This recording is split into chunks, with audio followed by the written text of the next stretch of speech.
예수님께서 5천 명 앞에서 성인 남자 숫자만 5천 명, 어린아이와 여자의 수는 제외했다 하니까 더 많았겠죠. 5천 명 이상의 사람들 앞에서 하나님의 나라에 대해서 알려주세요. 하나님의 나라에 대해서 정말 다른 사람들은, 세상의 사람들은 알지 못할 만한 놀라운 이야기들을 알려주시고, 놀라운 지혜가 막 선포된 이후에 심지어 그들을 떡 5개와 물고기 2마리, 떡 5개 물고기 2마리, 어린아이가 한 끼를 채울 정도의 양, 그 정도의 도시락을 가지고 5천 명이 훨씬 넘는 사람들을 먹이시는 진짜 하늘의 기적을 보여주십니다.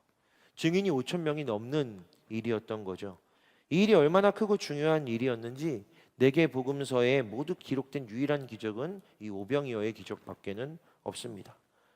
이 기적이 막 사람을 살린 것보다 누구 배고픈 사람을 먹여주는 이 기적이 병을 고치고 귀신 들린 자를 고쳐주고 귀신 없애주고 죽은 사람 살려주는 것보다 더 크고 대단해서가 아니라 이게 진짜 많은 증인들 앞에서 이 기적이 일어났기 때문에 도저히 부인할 수 없기 때문에 이 기적이 모든 복음서에 이렇게 기록되어 있어요.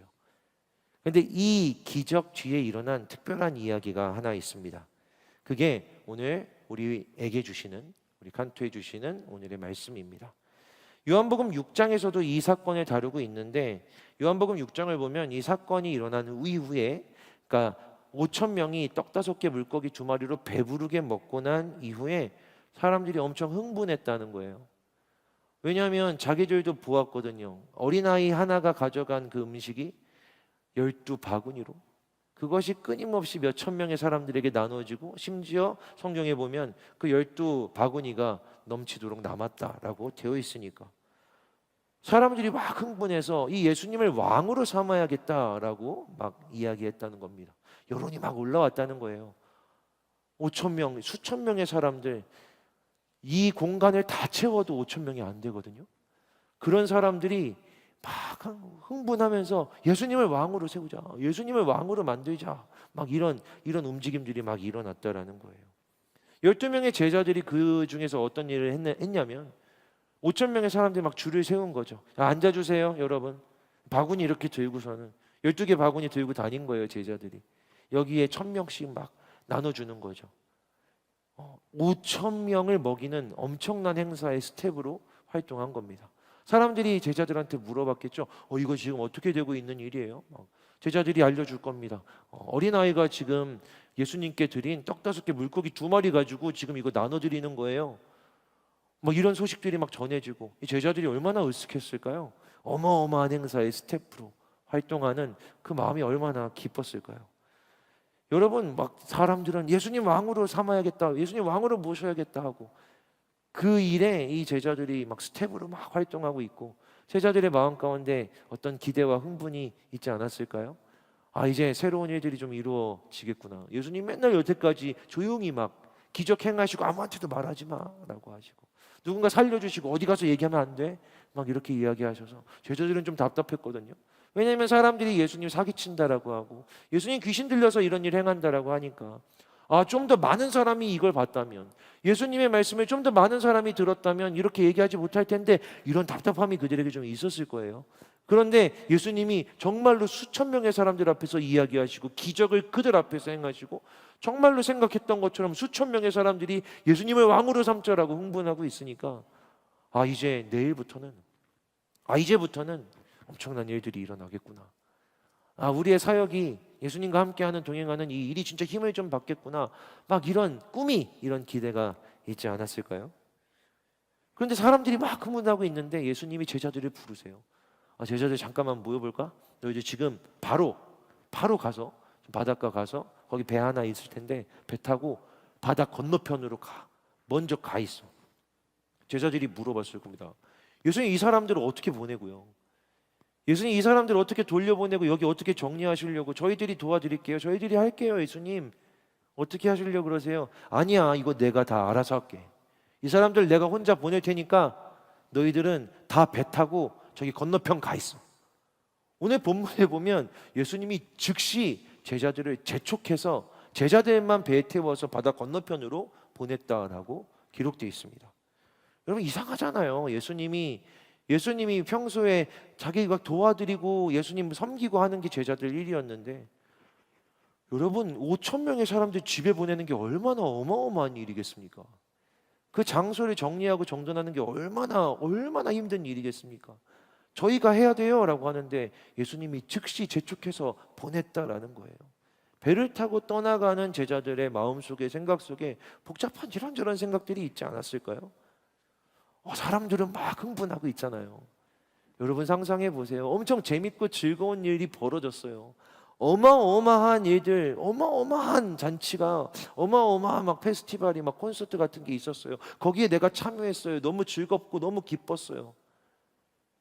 이제 그런 행사에 내가 스텝으로 막 참여했으니까 이거 행사 딱 끝나고 나면 모여가지고 야 아까 어땠는데 저땠는데 막 이렇게 하면서 서로 뭐 치킨도 먹고 막 이렇게 얘기하고 하면 좋잖아요. 근데 갑자기 집에 가라는 거예요, 예수님이. 제자들 다 가. 일단 배 타고 저기 가 있어. 저기에 사람들이 예수님 왕으로 섬기자, 왕으로 모시자 막 흥분해 있는데, 이건 내가 알아서 할 테니까 너네들은 가 있어.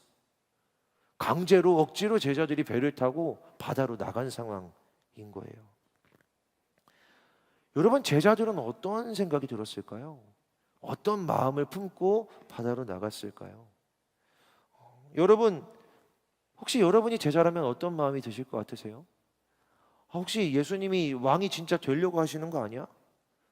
그런 이야기들 나누는데 우리는 필요 없어서 우리는 배제하시는 거 아닌가? 꼭 이런 생각이 들진 않았을까요? 여태까지 함께 굳은 일 다 같이 했었는데 왜 지금 이 어마어마한 기적이 있고 나서 사람들이 예수님 막 섬기겠다라고 하고 있는데 우리만 딱 빼서 너네 가 있어 라고 하시지? 예수님 왜 우리를 소외시키시지? 그렇든 그렇지 않든 바다 위로 떠가는 제자들의 마음속에 이런 복잡한 생각이 있지 않았을까요? 그리고 제자들이 진짜 그렇게 복잡한 마음을 갖고 바다 위에 배를 타고 나간 것처럼 그 바다에도 진짜 바람이, 폭풍이, 파도가 거칠게 일고 있었던 거죠. 마음처럼 환경도 상황도 복잡했던 거예요. 성경을 보면요, 해가 저물 때에 배를 타고 바다에 나갔다라고 되어 있어요. 그러니까 해가 저물어서 배를 타고 바다로 내보냈다. 즉시 내보내셨다. 이미 육지에서 수리를 떠난데 이 심리 정도라고 요한복음엔 기록되어 있거든요. 그러니까 5km 정도를 이 바다 한가운데로 이미 나온 거예요. 육지에서 5km 정도 나온 거죠. 한수만 교회에서 정발산역까지가 5km 정도라고 하더라고요. 멀리 갔어요, 배를 타고. 밤새도록 거기까지 간 거예요. 성경은요, 그런데 이 바다 한복판에 이르렀을 때 갈릴리 호수라고 하는 이 갈릴리 바다가 전체 폭이 한 10km에서 12km 정도 된대요. 그러니까 5km 왔다고 하면 딱 정확하게 반 정도 온 거죠. 여러분 아까 찬양하는데 뒤에 이 영상 이렇게 뜬 거 보셨어요? 막 바다 이렇게 그림이 영상이 계속 뒤에 나오는데 저도 보면서 저런 바다였겠다. 저 망망한 바다의 한복판에 배 하나 떠 있으면 얼마나 무서울까. 근데 그 시간은 밤 사경이었대요. 밤 사경이 언제냐면 새벽 3시거든요. 지금도 새벽 3시는 깜깜해요. 근데 길바닥도 아니고 가로등이 있는 것도 아니고 등대가 있는 것도 아니에요. 시꺼먼 바다에 불빛 없는 그 바다 한복판의 한가운데 물은 보이지도 않고 아무도 없는데 거기에 배 하나가 떠 있는데 바람이 거세게 불어서 예수님이 절로 가라고 한 그 방향에 역풍이 계속 불어서 나아가지도 못하고 그 한복판에서 물결과 파도에 막 배가 고난을 당하고 있었다라고 성경은 기록하고 있는 거예요. 해가 저물 때 떠나서 새벽 3시까지 그들이 바다 위에서 못해도 한 9시간 정도를 고생을 하고 있었습니다. 그리고 그때 예수님이 오셨다라고 성경이 기록하고 있습니다. 사랑하는 여러분, 우리 인생에도 그런 시간들이 있습니다. 말씀을 보면서 저 같다, 우리 칸토 같다라는 생각도 들더라고요. 여러분, 우리 하나님을 믿고 하나님의 은혜를 경험하고 막 좋은 시간을 진짜 하나님이 살아계시는구나, 하나님 말씀이 살아있구나 이런 것들 경험할 때가 있죠. 목장에서 막 공동체에서 함께 진짜 행복을 이게 진짜 교회구나 막 이런 기쁨을 누릴 때가 있습니다. 그럼 우리 안에 그런 기대가 생기잖아요. 여러분? 아, 이제 뭔가 바뀌겠구나. 아, 나 이제 좀 변하겠구나. 내가 이렇게 막 예배드리면서 은혜를 받았는데 막 펑펑 울면서 기도를 했는데 내일부터 내가 달라지겠구나. 수련회가 끝났으니까 수련회를 가지 말자 의미 없다라는 얘기가 아니라 막 수련회 끝나고 막 이런 거 큰 행사들 끝나고 나면 아, 이제 난 달라질 거야. 달라져서 살아갈 수 있을 거야. 막 이런 기대가 우리 안에 있지 않습니까? 막 그런데 큰 일, 큰 역사, 큰 행사가 막 있고 나서 갑자기 오히려 더 홀로 있게 되는 것 같고 더 큰, 더 깜깜한 상황에 처하는 것 같고 외로운 배에 홀려 타 있는 것 같고 내 인생의 문제가 바람이 더 크게 불어서 배가 뒤집힐 것 같고 부서질 것 같고 상황이 더 나빠지는 것 같은 그런 일들이 우리의 삶에도 일어나지 않습니까? 비로소 하나님의 말씀을 알고 듣고 깨달아서 순종하며 나 이제 하나님의 길로 나아가 볼래라고 생각했는데 하나님 말씀대로 나아가 보니 기적들이 있구나, 말씀이 진짜 사실이구나, 말씀이 살아있구나 깨달아서 아, 이제 난 더 말씀 가운데 살아갈 거야 라고 했는데 아, 계속 말씀을 들려주시겠지 하는데 갑자기 말씀이 깨달아지지 않아. 어느 날부터 말씀을 읽어도 기쁨이 없어. 어느 날부터 홀로 있는 것 같아. 좋았던 모임, 막 말씀을 나누면서 기쁘게 지냈던 사람들 관계였는데 조금씩 외로워져. 하나 둘씩 떠나가. 이 배에 나 홀로 타 있는 것 같아. 인생에는 역풍이 불어오는 것 같아요. 하나님 뜻대로 살아갔는데, 말씀을 지키고 살아갔는데 내 삶에 좋은 일이 생기는 게 아니라 막 역풍이 불어서 나쁜 일이 생기는 것 같아. 삶의 파도가 더 크게 치는 것 같아요. 내가 막 흔들리는 것 같아요. 제자들은 지금 그런 상황 속에 있는 겁니다. 여러분은 어떠신가요? 저는 딱 그렇더라고요. 하나님 살아계시는구나. 말씀이 진짜 살아있구나. 공동체가 진짜 힘있게 나아가겠구나. 막 이런 소망을 품고 기대하고 진짜 믿음으로 확신하며 걸어가는데 확 펼쳐지는 꽃길이 아니라 갑자기 새까만 바다 위에 떠 있는 것 같은 말씀대로 순종하며 나아가는 길이었는데 생각지도 못했던 역풍이 막 불어오고 파도가 물결이 거세게 막 우리 배가 이제 잘 갈 줄 알았는데 생각보다 우리 배가 찼고 초라하고 부서지고 파괴될 것 같은 그런 두려움에 휩싸이게 되는 내 마음 내 모습도 이 본문 속에 있더라고요. 제자들도 그랬습니다. 여러분은 어떠신가요? 여러분은 어떤 시간들을 살아가고 계십니까? 오늘 말씀을 보면요, 제자들의 입장에선 예수님이 갑자기 제자들 은혜 받았고 막 기적을 경험했고 예수님과 함께 이제 뭘 해봐야지라고 꿈을 꾸는데 갑자기 나가! 배 타고 바다로 절로 가!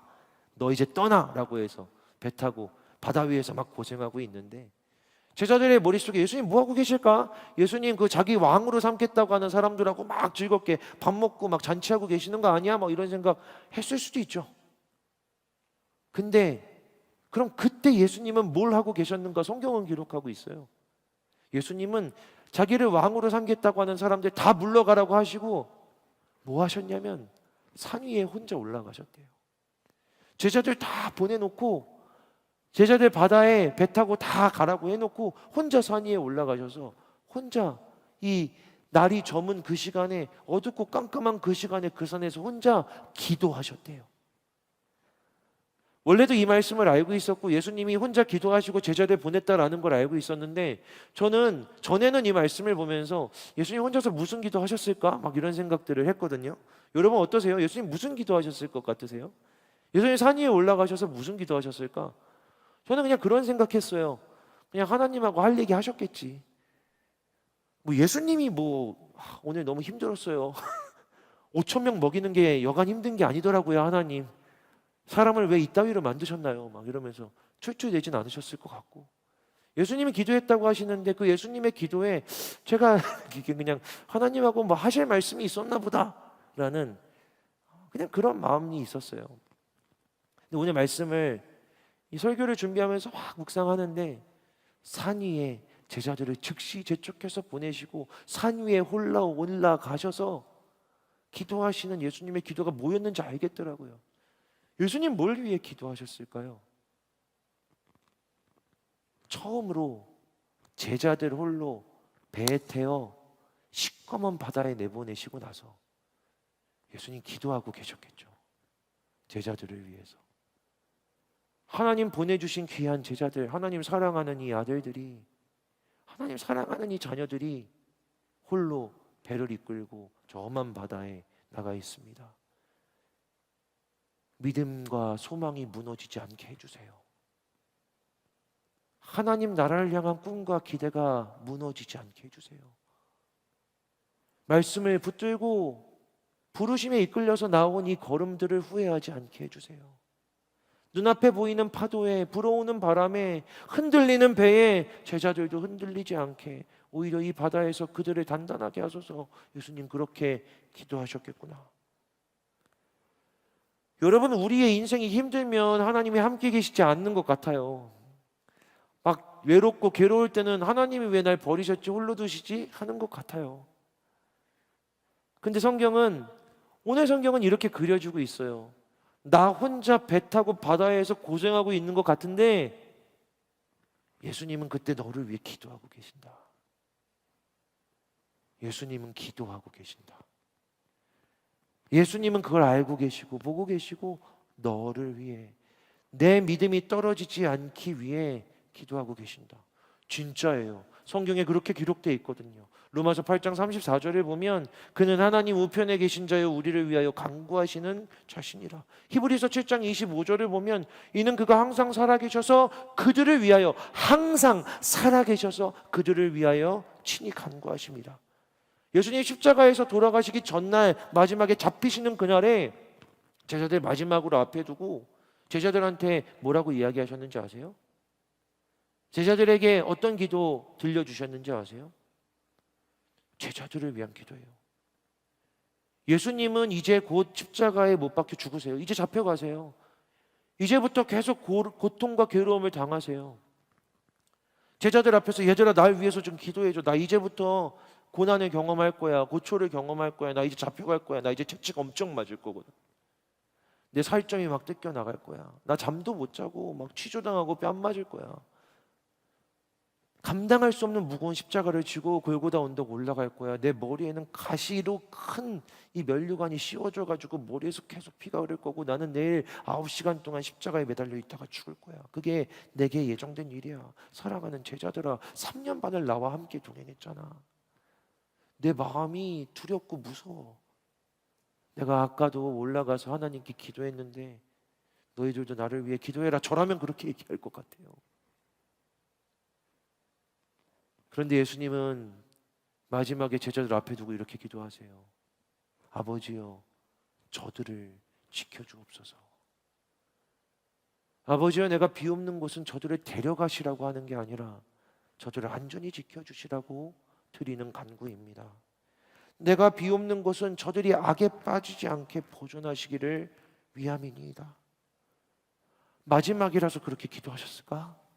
말씀을 다시 읽어보는데 이게 예수님의 입버릇 같은 기도였겠다라는 그런 깨달음을 주시더라고요.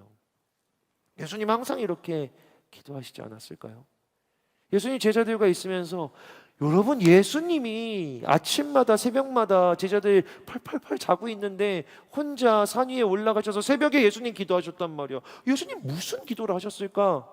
예수님 기도의 내용이 뭐였을까? 예수님 아침마다 그렇게 새벽마다 뭘 갖고 기도하셨을까? 오늘 너무 힘들 것 같은데 도와주세요. 아니잖아. 예수님 그런 기도하실 분이 아니라고요.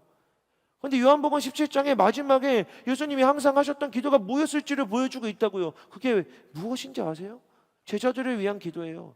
예수님 새벽마다 올라가셔서 밤에 그냥 새벽에 제자들을 위해 기도하신 거예요. 저들이 악에 빠지지 않게 보존해 주세요. 지켜주세요. 하나님, 저들을 데려가시지 마시고 저들과 함께 해주세요. 하나님, 저들에게 하나님의 말씀을 알려주세요. 하나님, 저들이 말씀을 붙들고 믿음으로 살아가게 해주세요. 흔들리지 않게 해주세요. 대적들이 저들을 빼앗아가지 못하게 해주세요. 예수님 그렇게 기도하신 거예요. 입버릇처럼 하던 기도, 마지막으로 그들에게 들려주시고 떠나가신 거죠. 사랑하는 여러분, 오늘 여러분들 어떤 자리에 계세요? 하나님이 함께 하시지 않는 것 같아. 하나님이 나와 동행하시지 않는 것 같아. 하나님 내 인생을 보시지 않는 것 같아. 외롭게 나 홀로 두시는 것 같아. 하나님 안 느껴져. 말씀이 안 들리는 것 같아. 말씀이 깨달아지질 않아. 기도해도 하나님 응답하시질 않아. 하나님 살아계시는 걸 모르겠어요. 혹시 그런 마음 가운데 있으십니까? 성경은 그때 예수님이 여러분들을 홀로 내버려 두시거나 잊어버렸거나 버리신 게 아니라 기도하고 계신다. 어디서? 하나님 보좌 우편에서. 왜? 그곳이 하나님과 가장 가까운 곳이니까. 하나님 가장 가까이에서 하나님 사랑하는 이 아들을 지켜주세요. 하나님 지금 헤매고 있는 공허한 이 아들의 마음을 붙들어 주세요. 하나님 지금 헤매고 있는데, 하나님 지금 흔들리고 있는데, 하나님 이 아들의 영혼을, 이 아들의 걸음을 지금까지 하나님이 붙들어 여기까지 오게 하신 이 신앙의 여정을 하나님 지켜주세요 라고 예수님 보좌 우편에서 기도하고 계신다. 그게 성경에 나와 있는 이야기입니다. 여러분이 어느 자리에 계시든 예수님은 여러분들을 위해 기도하고 계신다라고 오늘 주신 말씀을 통해 믿게 되시기를 주님의 이름으로 축복합니다. 그리고 그 밤 사경에 기도를 마치신 예수님이 바다를 걸어서 오세요. 제 생각엔 예수님이 짠 하면은 이 산에서, 저 산에서 이 바다에 그들의 배 위에 딱 하고 나타나실 수도 있을 것 같아. 근데 예수님은 바다 위를 걸어오셨대요. 걸어오셨대요. 한 걸음 한 걸음 그들에게 나오고 계신 거예요. 예수님 오고 계세요. 말씀을 묵상하면서 이 오고 계시는 예수님을 생각하는데 우리의 한 주간의 삶이 일주일이 이렇지 않을까? 주일에 여러분 예배 드리면서 막 기도하고 묵상 모임 하면 막 하나님이 살아계시는 것들을 느끼고 이제 새롭게 해봐야지. 내일부터 더 잘 살아가야지. 내일부터 내가 바뀔 수 있겠지. 내일부터 내가 변할 수 있겠지라는 막 기대함으로 가는데 월요일 딱 되자마자 아침에 출근하자마자 시꺼먼 바다에 홀로 배에 떠 있는 것 같이 예수님 어제까지 주일에 분명히 나와 함께 하셨는데 예배 때 기도할 때 분명히 내 찬양을 들으시고 나와 동행하신다라고 약속하셨다라고 믿었는데 왜 나 지금 혼자지? 왜 나 지금 홀로 있지? 왜 나는 지금 이 말씀과 멀어져 있는 것 같지? 왜 단 하루 만에 내 기도가 들려지지 않는 것 같지라고 생각하는 그게 바로 오늘 제자들의 자리라고. 그런데 밤이 새도록 월요일, 화요일, 수요일, 목요일, 금요일, 토요일 그렇게 우리가 살아가는 동안 배 위에서 버티는 동안 예수님이 한 걸음 한 걸음 오고 계신다고요. 한 걸음 한 걸음 바다 위를 걸어서 오고 계신다고요. 그런데 배 위에 있는 제자들이 바다 위를 걸어오시는 예수님을 봤어. 어느 시점부터는 보였겠지. 시꺼먼 바다에 우리 그래도 얼추 예수님 대부분 흰옷 입고 다니시잖아요. 그림이 정확하게 100% 맞을지는 잘 모르겠지만 제 생각엔 예수님이 시꺼먼 옷을 입고 다니시진 않았을 것 같아요.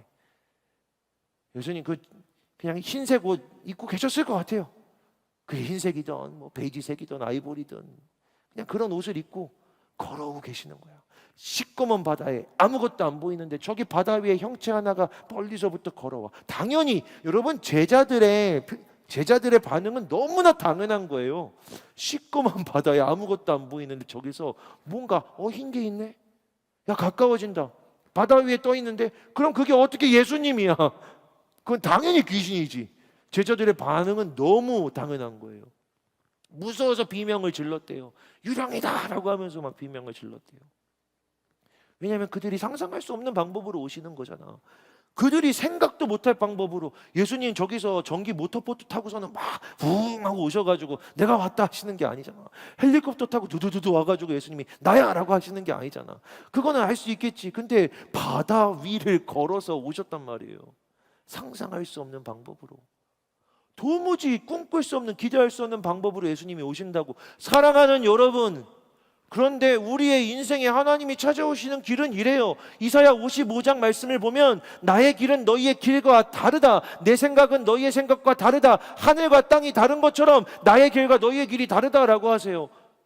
예수님이 우리가 생각한 길로 오실까요? 우리가 막 기도에 어려워 힘들어 괴로워, 고통스러워. 여러분 기도하면서 하나님 이렇게 도와주세요. 하나님 이렇게 저를 돌봐주세요. 하나님 제발 이 문제 좀 해결해 주세요. 라고 우리 막 기도하죠. 제 기도의 경험은 인생의 경험상 내가 기도한 대로 하나님이 일하시는 경우는 그렇게 많지 않더라. 하나님 저를 이렇게 도와주세요. 하나님 제가 기도하니까 제발 이 문제가 이렇게 해결해 주세요라고 저는 기도했는데 하나님 꼭 그렇게 잘 일 안 하시더라. 하나님 청개구리처럼 꼭 하라는 대로 안 해주시고 자기 마음대로 하시더라라는 생각을 했는데 그게 아니었어. 왠지 아세요? 길이 다르거든요. 이 문제가 해결되는 방법은 내가 생각하기엔 이 길이야. 근데 하나님의 길은 내 길과 완전히 달라요. 하나님이 생각하는 방법은 내 방법과 완전히 달라요. 이 바다에서, 이 배 위에서 내가 안전할 수 있는 내 방법들이 있겠지. 제발 좀 빨리 해가 뜨거나 바람이 그치거나 겠지. 근데 예수님이 생각한 방법은 달라. 뭐예요? 바다 위를 걸어오시는 거예요. 사랑하는 여러분, 여러분의 인생의 문제, 어려움, 환난, 고통, 홀로 시꺼먼 밤에 그 폭풍치는 파도치는 바다 위에 떠 있는 것 같은 삶에 초라하고 작은 배 위에 계시는 것 같으십니까? 하나님이 어떻게 도와주실까요? 내가 생각하는 방법 아니요. 왜 내 기도 안 들어주시지? 여러분의 길만 보고 있으니까. 성경은 이렇게 기록하고 있는 겁니다. 예수님 오고 계신다. 할렐루야. 여러분 오늘 기도할 때 이렇게 기도해 보세요. 하나님 이렇게 도와주세요. 하나님 저 이렇게 살려주세요 라고 기도하지 마시고, 하나님 저는 지금 너무 외로운데, 하나님 지금 저는 너무 두려운데, 하나님 저는 이 배 위에 홀로 있는 것 같은데, 하나님 저는 파손될 것 같은데, 그러나 예수님이 오고 계신다. 예수님이 오고 계신다. 말씀을 믿습니다. 할렐루야. 바다 위를 걸어오시는 예수님을 만나는 사랑하는 칸토의 청년들 되기를 주님의 이름으로 축복합니다. 여러분 예수님 오셔서 으악 유령이다 하는 제자들한테 바로 즉시, 아까도 제자들 보낼 때 즉시, 오늘도 제자들이 두려워하니까 즉시 말씀하세요. 안심해라, 나니 두려워하지 말아라. 안심해라, 나야, 유령 아니야, 나야. 네가 상상하지도 못했던 이거 나야, 내 방법이야, 내 일이야. 하나님 말씀하신다고요. 제자들은 여태까지 다른 소리들 사이에 있었거든요. 5천 명이 외치는 왕으로 삼자라고 하는 그 사람들의 어마어마한 소리 가운데 있었어요. 그 소리를 막 듣고 있으면서 그들의 마음이 들뜨고 흥분되는데 예수님이 거기서 그들을 확 빼내버리세요. 바다로 몰아버리세요. 시꺼먼 바다, 조용한 바다에 바람이 불고 파도가 치고, 이제는 자연 환경이, 상황과 문제가 나를 막 덮을 것 같은 큰 소리, 상황과 환경과 문제의 소리 가운데 있어요. 사람의 소리, 삶의 환경의 문제의 소리들이 막 그들을 덮쳤다고요. 그런데 이 모든 소리를 잠재우는 단 하나, 예수 그리스도의 음성, 하나님의 말씀. 안심해라, 나니 두려워하지 말아라. 안심해라, 나니 두려워하지 말아라. 여러분 오늘 사람들의 막 소리, 이 세상의 문제, 삶의 문제들의 파도가 치는, 폭풍과 치는 것 같은 그 소리 가운데 계십니까? 그 소리를, 그 두려움을 잠잠하게 하는 유일한 방법은 하나님의 말씀인 줄을 믿습니다. 예수 그리스도의 음성이 단 한마디가 문제를, 두려움을 사라지게 만드는 줄을 믿습니다.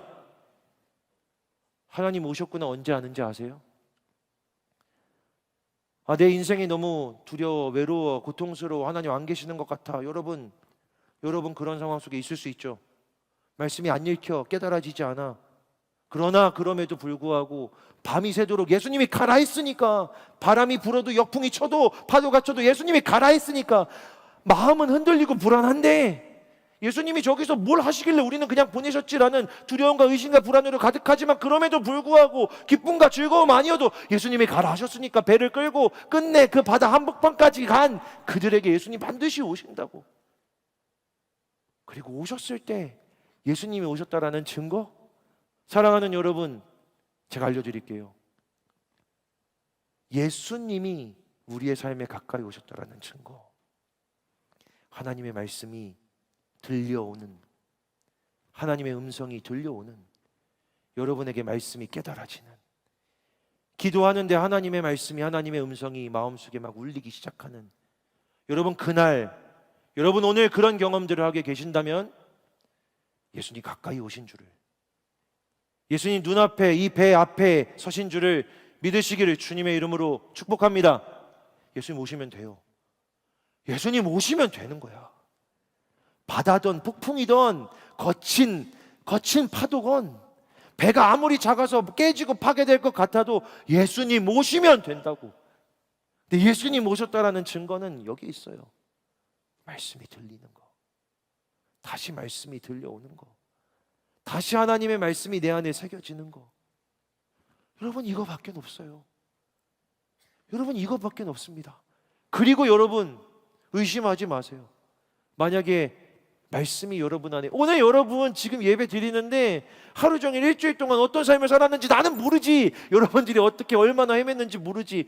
요즘 여러분들 들어보니까 막 요즘 많이 힘들어요. 요즘 많이 무너져 있어요. 이런 얘기들 많이 하던데 딱 맞아요. 여러분 원래 진짜 시꺼먼 밤 새벽 3시가 제일 시꺼멓고 어려운 거야. 근데 예수님이 그때 오신다니까. 이제 오신다니까. 근데 여러분 지금 저는 믿어요. 저는 확신합니다. 왜냐하면 기도하면서 말씀 준비했거든요. 제 안에 확신이 있었거든요. 오늘 흔들리는 배 위에, 오늘 시꺼먼 바다들 가운데 청년들 한 사람 한 사람의 인생과 배 위에 예수님 찾아오실 것입니다. 예수님 오늘 여기에 계십니다. 믿고 소망하며 바라보는 이들에게 예수님 오셔서 안심하라, 나니 두려워하지 말라 말씀하실 거라고 저는 확실하고 믿고 있습니다. 사랑하는 여러분, 오늘 여러분에게 이 음성이 들려오기 시작했다면, 이거 내게 하시는 음성인가? 내게 들려주시는 말씀인가? 안심해라, 나니까 두려워하지 말아라, 걱정하지 마. 지금 저 음성이 나에게 하시는 말씀인가? 들려오기 시작했다면 더 이상 바람 소리가 아니라, 문제 소리가 아니라, 사람들의 이야기들이 아니라, 너는 안 돼, 너는 문제가 있어, 너는 무너졌어, 너는 가능성이 없어, 너는 추해, 너는 더러워, 너는 죄인이야, 너는 어려워질 거야 라고 하는 이런 문제와 사람의 소리가 아니라, 안심해라, 나니 두려워하지 말라라고 하는 이 주님의 음성이 들려오기 시작했다면, 나를 향한 음성인가? 라는 생각이 들기 시작했다면 예수님이 여기 계시는 거라고요. 예수님이 오신 거라고요. 믿으시기를 주님의 이름으로 축복합니다. 믿으세요. 바다 한복판에선 예수님의 음성이 안 들리게 돼 있어. 아직 기도하고 계실 땐 여러분에게 말씀하시지 않는다고. 여러분에게 말씀이 들려오기 시작했다면 오신 거예요. 오셨다라고 믿으세요. 여러분의 배 앞에 서 계시는 겁니다. 그리고 그때 재미있는 일이 일어나요. 그 배에 제자들이 있었는데, 제자들 12명이 있었을 거 아니에요. 근데 그 중에서 항상 예수님께 가장 가까워지고 싶었던 한 사람, 베드로라고 하는 사람이 거기서 갑자기 물 위로 걸어오시는 예수님을 보면서 옆에서는 유령이다 하면서, 예수님이 안심해, 나니까 두려워하지 마는데 베드로가 외치는 거예요. 주여, 만일 주님이시거든 저를 명하사 제게 명령하셔서 물 위로 오게 하소서. 예수님 얼른 이 배로 와주세요, 저희와 함께 해주세요가 아니에요. 베드로는 예수님 저 글로 가게 해주세요. 여러분 지금 잘 보세요. 여기 예수님이 제자들이 떠있는 바다 한복판에 있는 배로 산에서부터 내려와 바다 위를 걸어서 이렇게 오고 계세요. 그럼 예수님 목적지는 어디예요? 예수님 목적지가 어디예요? 배잖아요. 예수님 배로 오고 계시는 거예요. 그러면 여러분, 예수님 배로 빨리 오셔야 되잖아요. 예수님 배로 오고 계신 거예요. 베드로는 근데 뭐가 하고 싶은 거예요? 예수님 오고 계신데 나도 물 위로 걷고 싶어. 나 물 위에 서고 싶어. 나 여기 흔들리는 배 위에 있고 싶지 않아. 나 예수님과 같이 있고 싶어. 예수님과 같이 되고 싶어요. 물 위로 저를 오라고 하세요, 예수님. 이라고 베드로가 외친 거예요. 예수님이 뭐라고 하실까요? 저였다면, 야, 애들 좀 봐라. 저 애들 다 죽어가는데 저기 멀미하는 애 안 보이니?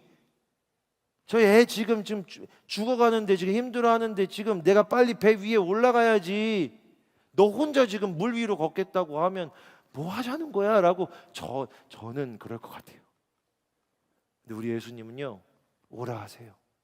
말씀을 읽다가 깨닫게 됐어요. 이것도 필요한 과정이구나. 그래, 와라. 여러분, 우리에게 그런 때 있더라고요. 말씀을 보면서 깨달아졌어요. 아, 근데 나한테도 그런 때가 있지. 여러분, 은혜를 받잖아요. 하나님을 경험하고 하나님의 말씀을 막 사모하고 은혜를 막 경험하면 가끔 이제 더 이상 이런 배 위에 있기가 싫어요. 제가 이 청소년들 사역을 이 첫 사역부터 8년 동안 청소년 사역했거든요. 청소년 가르치는데 친구 하나가 은혜를 막 받은 거예요. 여러분, 제가 청소년 사역했다고 하지만 다 여러분하고 비슷한 나이대예요. 제가 18년 전에 했던 청소년 사역이니까. 그 친구가 선교를 갔다 와서 은혜를 엄청 받았어요. 그리고 나서 기도 제목을 냈어요. 기도 제목이 뭐였는지 아세요? 아무도 모르는 곳에 가서 살고 싶어요예요.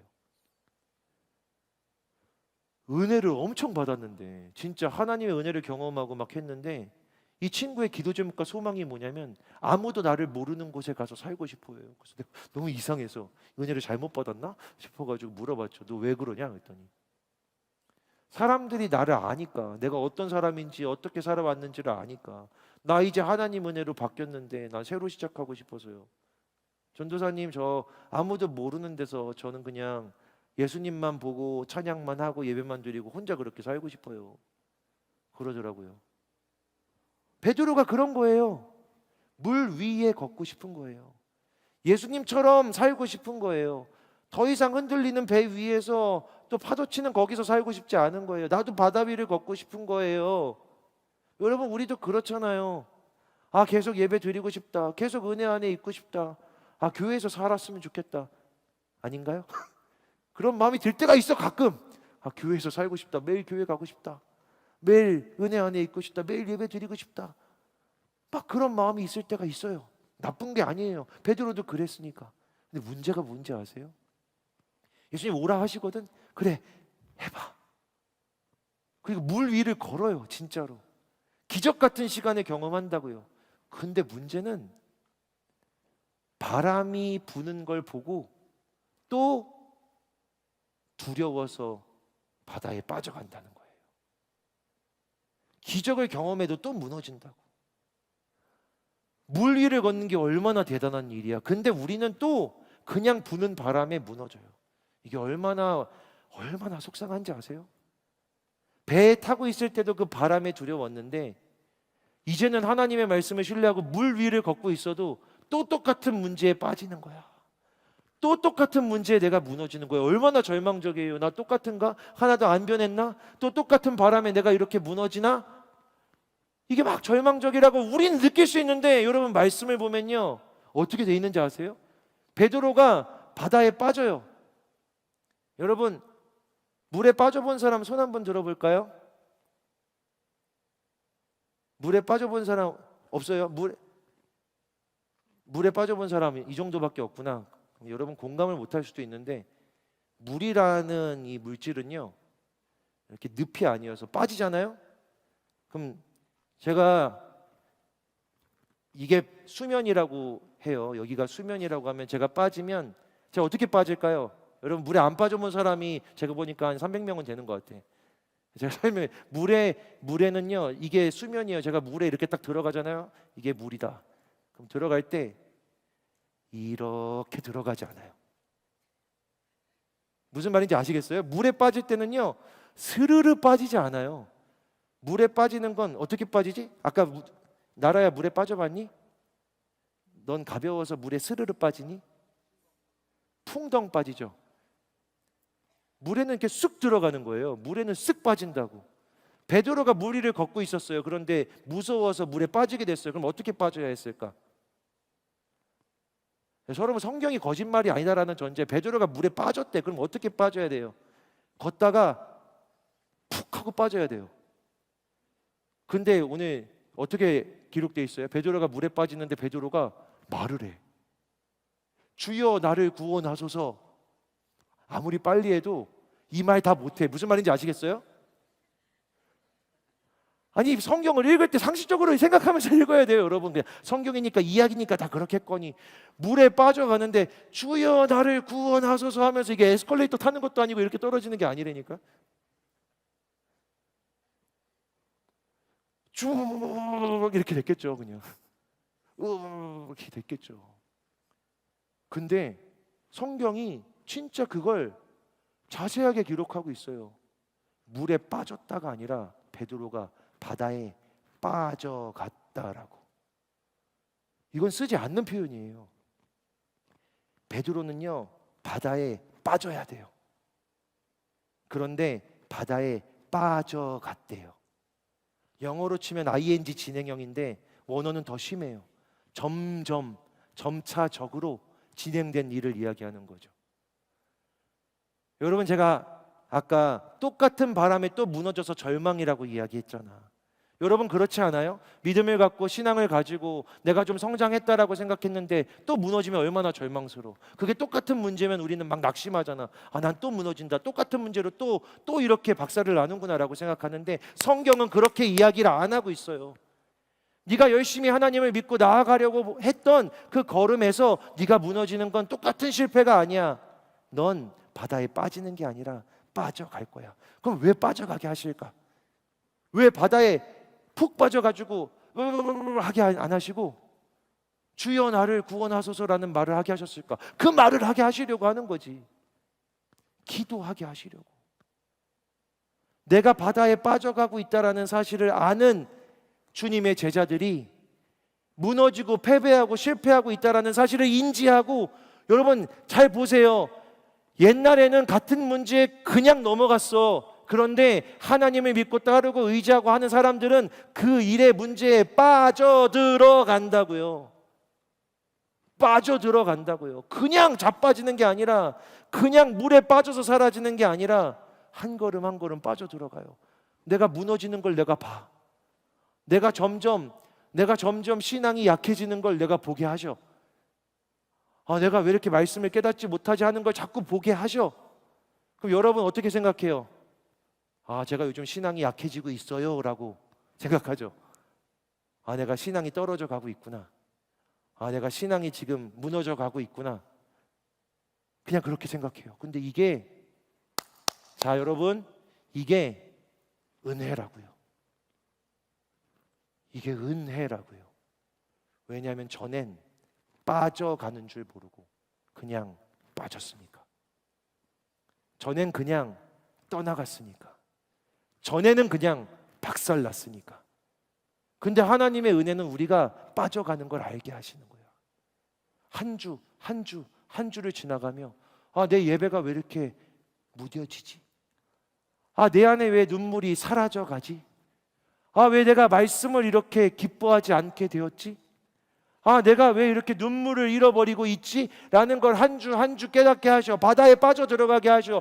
왜 그럴까요? 왜 그럴까요? 예수님은 듣고 싶으신 거예요. 주여 나를 구원하소서라고. 그러니 여러분, 오늘 빠져가고 있는 여러분들이 있다면 알게 하시고 깨닫게 하신 것도 주님이 내밀어 주신 손이라고 믿으시기를 주님의 이름으로 축복합니다. 옛날 같았으면 그냥 사라졌을 거야. 근데 한 주를 그렇게 빠져가고 있는 것도 은혜죠. 그리고 마지막으로 예수님이 베드로를 일으키세요. 바다에서 끄집어내세요. 예수님이 베드로와 있고 싶었던 곳은 어딜까?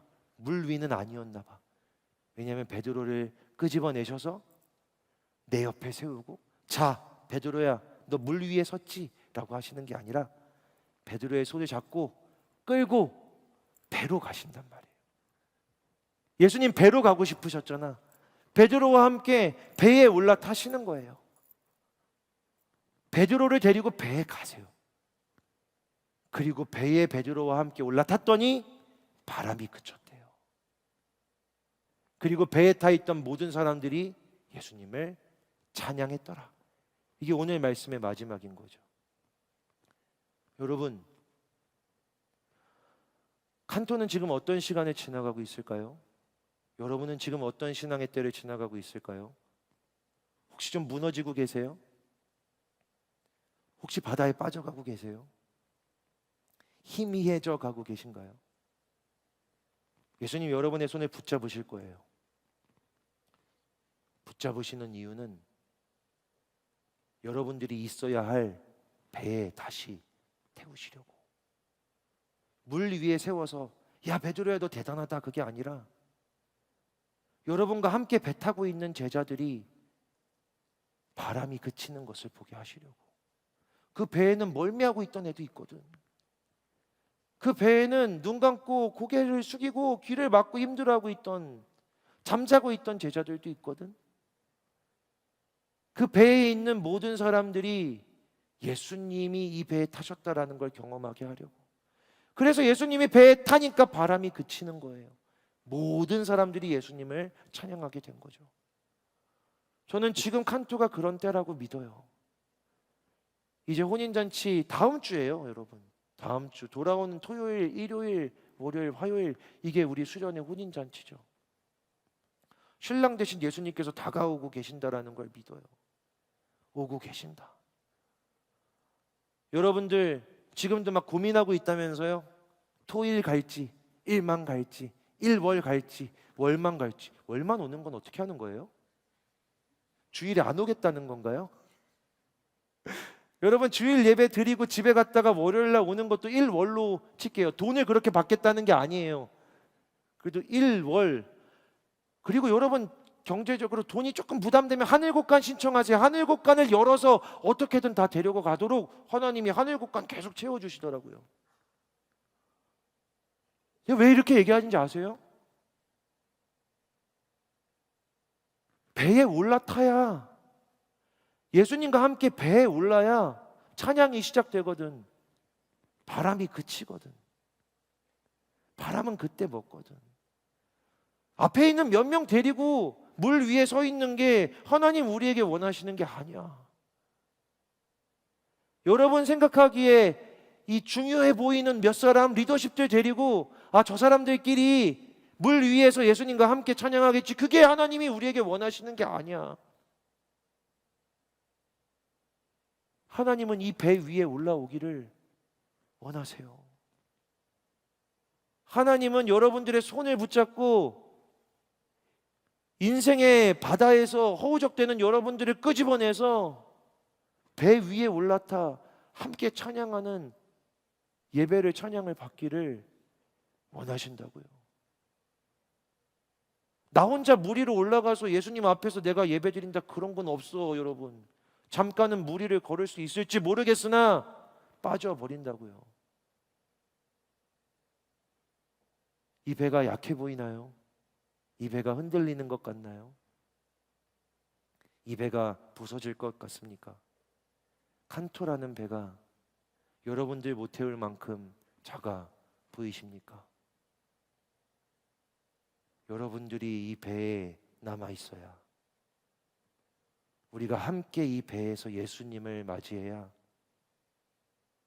진짜 잔치가, 찬양이 시작되는 겁니다. 사랑하는 여러분, 베드로와 같은 마음으로 부탁합니다. 함께 해주세요. 함께 해주세요. 함께 찬양하고 이 배에 남아 바람을 그치게 하시는 예수님을 함께 만나게 해주세요. 한소망 청년교회에 와서 사역하며 많은 기적과 많은 놀라운 일들을 경험했는데, 오병이어 같은 기적도 경험했는데 왜 이렇게 배가 흔들리는 것처럼 느끼는지 모르겠습니다.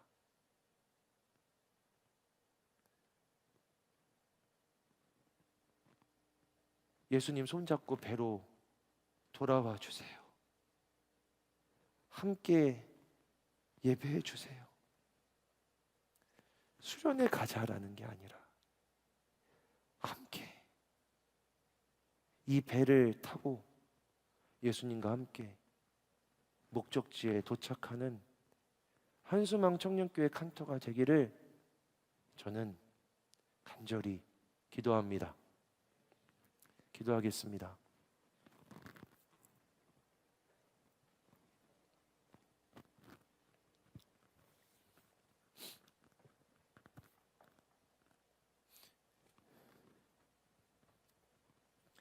하나님,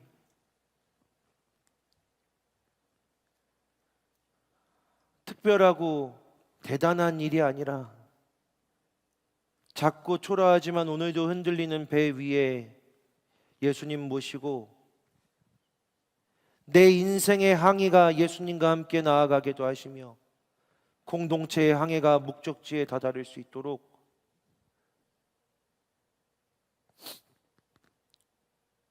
하나님, 우리의 인생의 항해를, 칸토의 항해를 주인 되신 예수 그리스도께서 지켜 주시옵소서. 예수 그리스도의 이름으로 기도합니다. 아멘. 가능하신 분들 자리에서 일어나 함께 찬양하고 기도합시다.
고백합시다. 주님 안에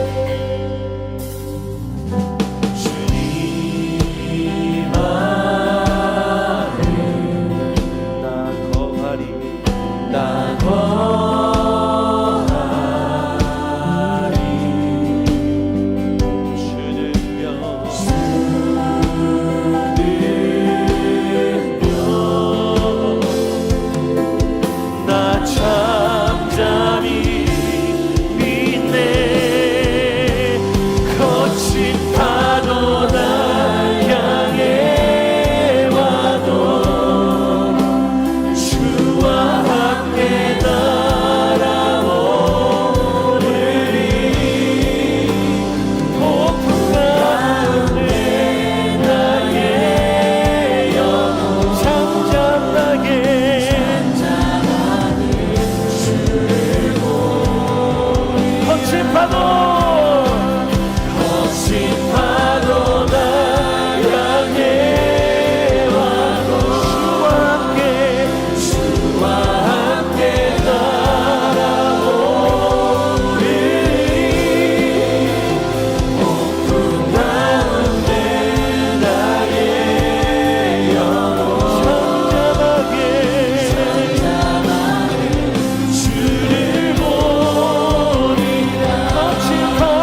잠잠하게 하여 주시옵소서. 주님의 음성으로 나에게 말씀하여 주시옵소서.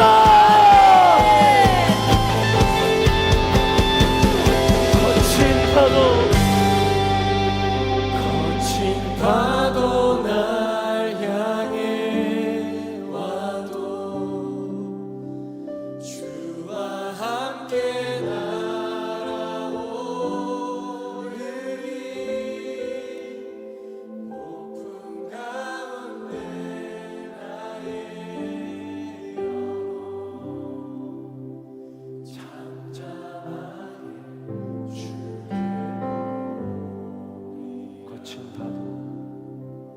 거친 파도 날 향해 와도 주와 함께 날아오르리.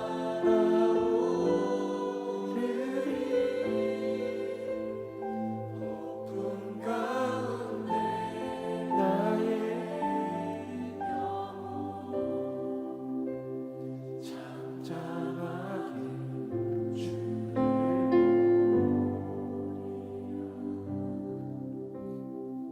여러분 가슴에 좀 손을 얹고, 여러분 가슴에 손을 얹으시면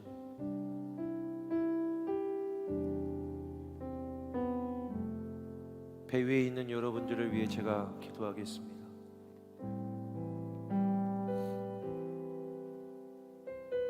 하나님, 새까만 바다, 두려운 밤을 지나가고 있는 영혼들이 있습니까? 예수님 이곳에 계심을 믿사오니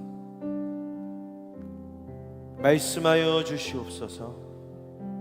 안심하라, 나니 두려워하지 말아라. 이 음성이 들려지는 영혼들마다 세상의 소리도 문제의 소리도 잠잠해지고 오직 하나님의 말씀만 남게 될 줄을 믿습니다. 무리를 걷고 싶었던 꿈도, 대단한 무언가 돼보고 싶었던 소망도 이제 내려놓사오니 흔들리고 불안한 이 배 위에 예수님 함께 올라와 주시어서 이 작은 배가 예수님을 찬양하게 하여 주시옵소서. 우리 인생의 작은 배들이 저 새까만 바다 하나하나 떠 있는 이 배들이 예수님 그 안에 모시고 시꺼먼 바다, 캄캄한 이 밤을 예수를 향한 찬양으로 물들이게 하여 주시옵소서. 그리고 주님 간절히 기도하오니 작은 배들이 손잡고 하나로 연결되고 엮여져서